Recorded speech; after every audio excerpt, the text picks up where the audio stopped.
हर साल world wide 8 lakh से ज़्यादा लोग सुसाइड करते हैं, जिसमें से 1,60,000 इंडियंस ही रहते हैं। उसमें से 30 से 40% वो लोग रहते हैं जो लोग गैम्बलिंग की एडिक्शन की वजह से अपना पैसा जुए में हार गए रहते हैं और जिसकी वजह से वो मजबूरन सुसाइड कमिट कर लेते हैं। तो इस वीडियो में हम डिस्कस करेंगे आखिर क्यों गवर्नमेंट और हाई कोर्ट इसके अगेंस्ट में एक्शन नहीं ले रही है, बल्कि ये कंपनियां तो दिन 2 गुना और रात 6 गुना की स्पीड से बढ़ रही है। जहां इन कंपनियों का रेवेन्यू साल 21-22 में 18 से 19 हज़ार करोड़ था, 2023 आते आते आज 29,000 करोड़ पे पहुंच गया है और इनका ओवरऑल वैल्यूएशन $480 मिलियन पे पहुंच गया। तो इस वीडियो में हम डिस्कस करेंगे ये इतनी सीरियस इशू के ऊपर। तो चलिए शुरू करते हैं। इस वीडियो के थ्रू हम आपका ध्यान आकर्षित करना चाहते हैं इंडिया के एक सीरियस इशू के ऊपर, जिसकी वजह से इंडिया में सुसाइड रेट तो बढ़ ही रहे हैं, साथ साथ कईयों के घर भी बर्बाद हो रहे हैं। और बेसिकली इस वीडियो को हमने 3 पार्ट में कैटेगराइज किया है। पहला ये कि इस वीडियो का हम डिटेल एनालिसिस करेंगे आखिर ये प्रॉब्लम है क्या और इसके शिकार कौन कौन हो रहे हैं, और दूसरा ये कि इस पे गवर्नमेंट एक्शन क्यों नहीं ले रही है, और तीसरा हाई कोर्ट क्यों इसे बैन नहीं कर रहा है। तो चलिए स्टार्ट करते हैं। बात है 4 मार्च 2023 की, जब विनोद कुमार एक मेडिकल रिप्रेजेंटेटिव की वाइफ और उनके बच्चे अपने रिलेटिव के घर घूमने गए। तो जब वो वापस आए शाम को, तो उन्होंने ये देखा कि उनके हस्बैंड ने सुसाइड कमिट कर लिया। आप जानते हैं उन्होंने सुसाइड क्यों कमिट किया? एक्चुअली उन्होंने ऑनलाइन गेमिंग में 20 लाख रुपया हार गए थे और वो लोन का पैसा था, जिसकी वजह से वो प्रेशर में आके सुसाइड कमिट कर लिया।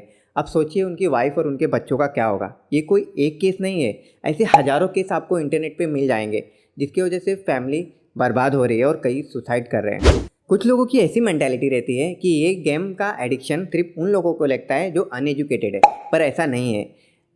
फॉर एग्जाम्पल, सिगरेट का एडिक्शन उसे भी लगता है जो अनएजुकेटेड रहता है और उसे भी लगता है जो एजुकेटेड रहता है। यहाँ बात एजुकेटेड और अनएजुकेटेड की नहीं है, बात है यहाँ एडिक्शन की। अब बात करेंगे कि ये कंपनियां कैसे लोगों को अपने गेम ट्रैप में फंसाती है। सबसे पहले तो ये लोग एंट्री फीस काफ़ी कम रखते हैं, जैसे कि 49 to 50 रुपीज़, जिससे कि इजीली कोई भी पर्सन इसमें इंटर कर सकता है। और जब एक बार इंटर करने के बाद 1-2 गेम ये जीत जाते हैं तो उन्हें एडिक्शन लग जाता है और उसके बाद ये 49-50 से 100 होता है, 1000 होता है, 10,000 होता है और कई बार तो लोग लोन लेके भी इसमें पैसा डालते हैं। और जिसकी वजह से जब ये हार जाते हैं तो गलत कदम उठाते हैं, या तो चोरी करते हैं या फिर कई बार तो लोग डिप्रेशन में चले जाते हैं, एंग्जाइटी हो जाती है उन्हें और वो सुसाइड भी कर लेते हैं। दूसरा, ये कंपनियां अपने ऐड प्रमोशन के लिए यूथ के आइडल्स को चुनते हैं। For example MS Dhoni, Virat Kohli, Rohit Sharma, जिससे कि यूथ इनसे अट्रैक्ट होते हैं और ज़्यादा से ज़्यादा ये गेम खेलते हैं। अब बात करेंगे कि जब ये इंडिया का इतना बड़ा सीरियस इशू है तो आखिर क्यों गवर्नमेंट इसके ऊपर एक्शन क्यों नहीं लेती? तो इसका मेन रीज़न है टैक्स रेवेन्यू। गवर्नमेंट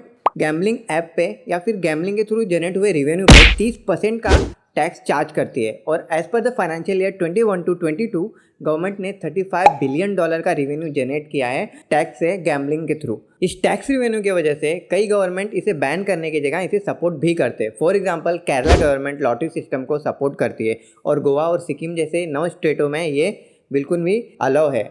गवर्नमेंट का तो समझ में आता है, लेकिन हाई कोर्ट इसके अगेंस्ट में क्यों नहीं एक्शन ले रही है? तो दरअसल इसके पीछे का मेन रीज़न है अविनाश मेल्होत्रा करके एक एडवोकेट ने केरला हाई कोर्ट में इसके अगेंस्ट में FIR दर्ज कराया कि ये एक गैम्बलिंग है और इसे बैन होना चाहिए ड्रीम 11 और MPL। पर उस समय तो एडवोकेट अविनाश मेल्होत्रा जीत गए क्योंकि हाई कोर्ट ने उनके फेवर में डिसीजन लिया। पर इस सेम डिसीजन को ड्रीम 11 और MPL ने सुप्रीम कोर्ट में चैलेंज किया और जिसमें ड्रीम 11 और MPL जीत गए। आप जानते हैं कि सुप्रीम कोर्ट ने क्या स्टेटमेंट दिया? As per the Indian public gambling act 1867 जो गेम ऑफ लक के ऊपर डिपेंडेंट रहते हैं वही इंडिया में बैन है, पर जो स्किल के ऊपर डिपेंडेंट है वो गेम नहीं बैन है। पहले हम आपको इसका डिफरेंस बता देते हैं। एक्चुअली गेम ऑफ लक में वही गेम आते हैं जो टोटली लक के ऊपर डिपेंडेंट है। फॉर एग्जांपल, कसिनो में अगर आप किसी नंबर पे बेटर लगाते हो, फॉर एग्जांपल 10 नंबर पे, तो जब वो घूमता है और 10 पे आके रुका तो ये टोटली लक के ऊपर डिपेंड रहेगा कि वो रुक भी सकता है, नहीं भी रुक सकता है। इसमें आपका कुछ स्किल माइंड यूज़ नहीं हुआ। पर MPL और ड्रीम 11 के केस में ये डिफरेंस है। आप प्लेयर को सेलेक्ट करते हो, अपनी स्ट्रेटेजी लगाते हो कि हाँ ये प्लेयर अच्छा खेलता है, अच्छा खेल सकता है, और आप 2 डिफरेंट टीम में से कुछ प्लेयर उठाते हो, कुछ प्लेयर इस टीम से उठाते हो, तो ये एक स्किल हो जाता है।